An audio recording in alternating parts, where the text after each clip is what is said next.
नमस्ते मित्रों, आज हम जानेंगे संभाजी राजे के बारे में।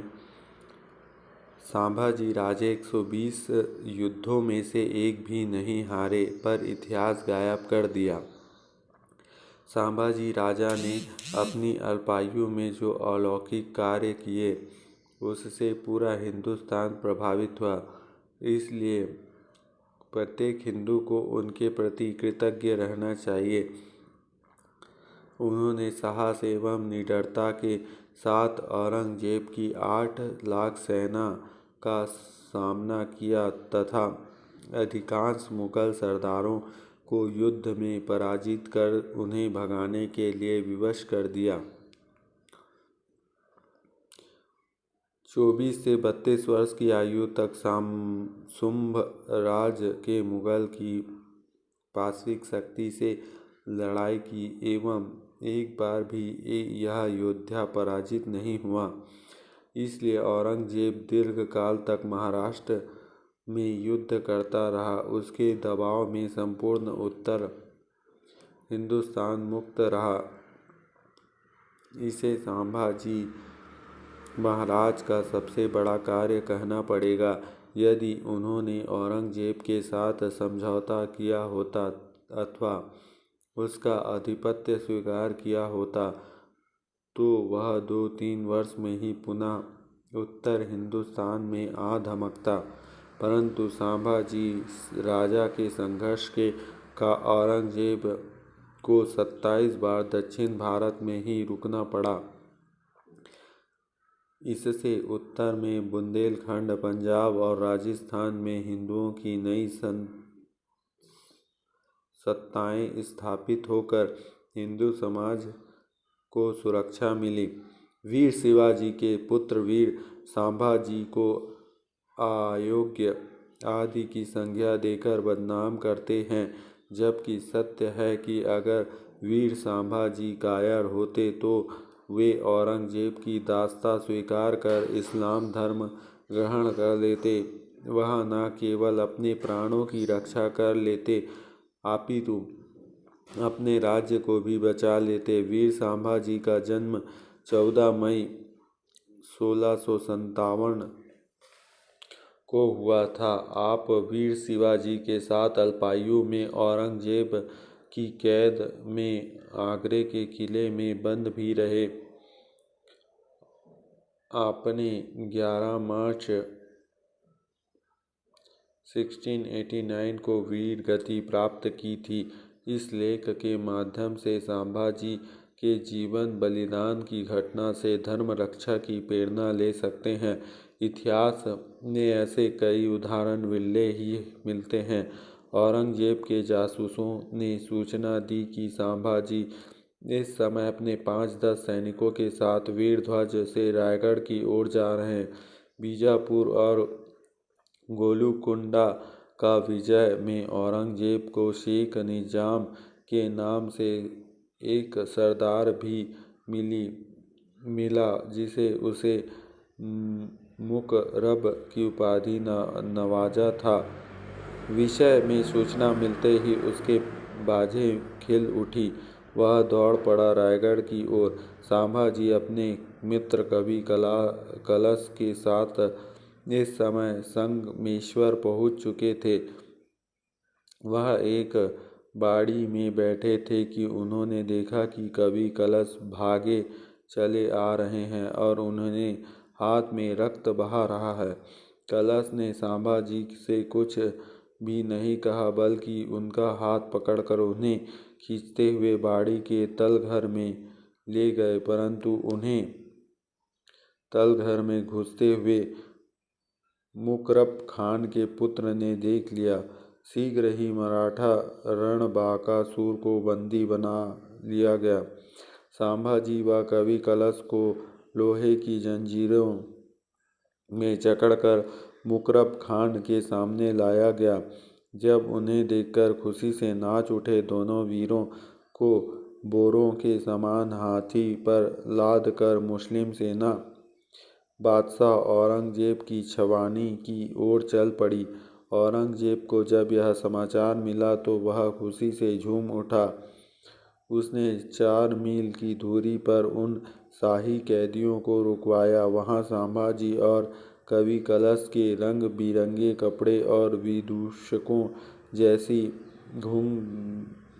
घुंघरूदार लंबी टोपी पहनाई गई।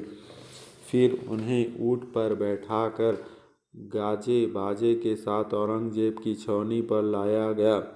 औरंगजेब ने बड़े ही अपशब्दों से उसका स्वागत किया। संभाजी के नेत्रों में अग्नि रही थी, परंतु वह शांत रहे। उन्हें बंदीगृह भेज दिया गया। औरंगजेब ने संभाजी का वध करने से पहले उन्हें इस्लाम कबूल करने की न्योता देने के लिए रूहाला खान को भेजा। नरकेसरी लोहे के शिकंजों में बंधा था।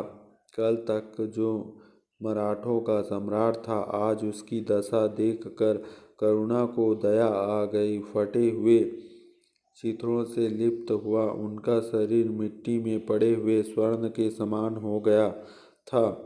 उन्हें स्वर्ग में खड़े हुए छत्रपति शिवाजी टकटकी बांधे हुए देख रहे थे। पिताजी के चिल्ला उठे, मैं आपका पुत्र हूँ, निश्चिंत रहिए, मैं मर जाऊँगा। लेकिन क्या संभाजी? रूहल्ला खान ने एक ओर से प्रकट होते हुए कहा, तुम मरने से बच सकते हो संभाजी, परंतु एक शर्त पर। संभाजी ने उत्तर दिया, मैं उन शर्त को सुनना ही नहीं चाहता।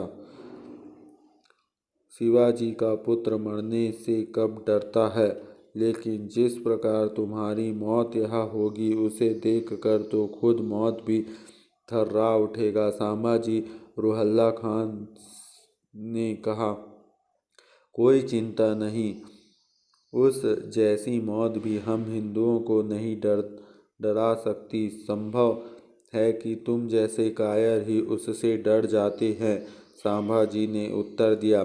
लेकिन रूहाला खान बोला, वह शर्त है बड़ी मामूली, मुझे बस इस्लाम कबूल करना है, तेरी जान बख्श दी जाएगी। संभाजी बोले, बस। रूहाला खान, आगे एक शब्द भी मत निकालना मलेच्छा। रूहाला खान अट्टहास करते हुए वहाँ से चल गया। उस रात लोहे की तपती हुई सलाखों से संभाजी की दोनों आंखें फोड़ दी गई। उन्हें खाना और पानी भी देना भी बंद कर दिया गया। आखिर 11 मार्च को वीर संभाजी के बलिदान का दिन आ गया। सबसे पहले संभाजी को एक हाथ में काटा गया, फिर दूसरा, फिर एक पैर काटा गया और फिर दूसरा पैर। संभाजी का करपाद विहीन धड़ दिन भर खून से तल्ये से तैरता रहा। फिर सायंकाल में उनका सर काट दिया गया और उनका शरीर कुत्तों के आगे डाल दिया गया। फिर भाले पर उनके सर को टंगाकर सेना के सामने उसे घुमाया गया और बाद में कूड़े में फेंक दिया गया।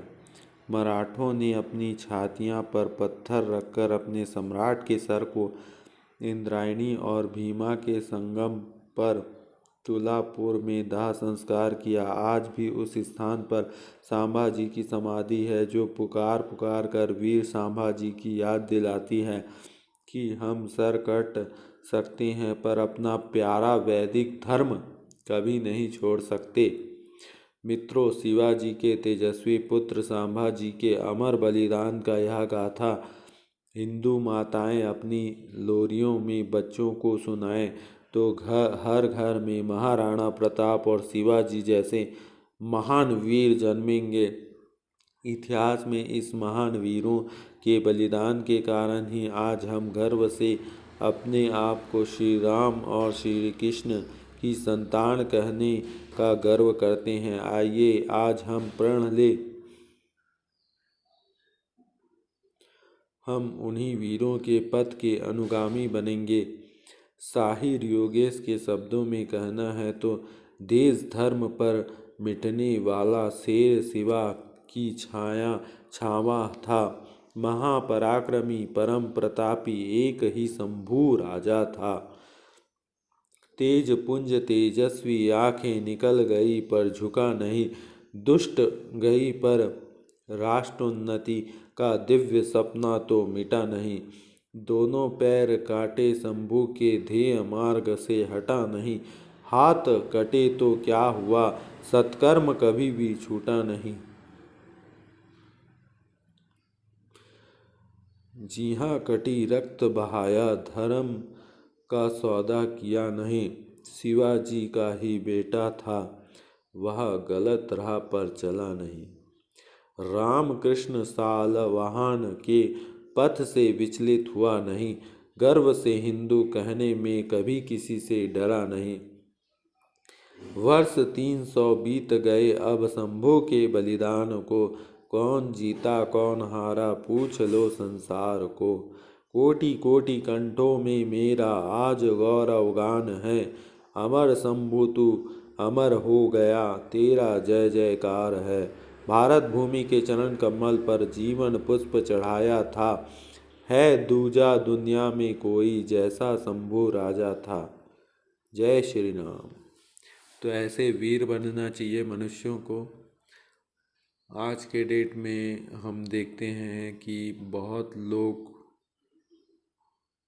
जो स्वयं युवा होकर भी पीछे हट गए हैं। युवा अपनी आत्मशक्ति को जाने, आत्मशक्ति में बहुत ही शक्ति छुपी हुई है। बड़े बड़े वीर योद्धा एवं महापुरुषों ने अच्छे अच्छे काम किए हैं। ठीक इसी प्रकार हमारे देश के युवा को भी सत्कर्म एवं अच्छे कार्य करने चाहिए, जिससे कि आने वाली पीढ़ी उनको याद कर सके। एवं मैं युवाओं से प्रार्थना करूंगा कि युवा लोग अपनी इम्यूनिटी पावर ऐसी हाई रखें या मक्खन खाए। माखन में तो बहुत शक्ति है, लेकिन भूल कर भी आप इंजेक्शन या वैक्सीन ना लगाएं, क्योंकि वैक्सीन लगाने से DNA RNA चेंज हो जाता है।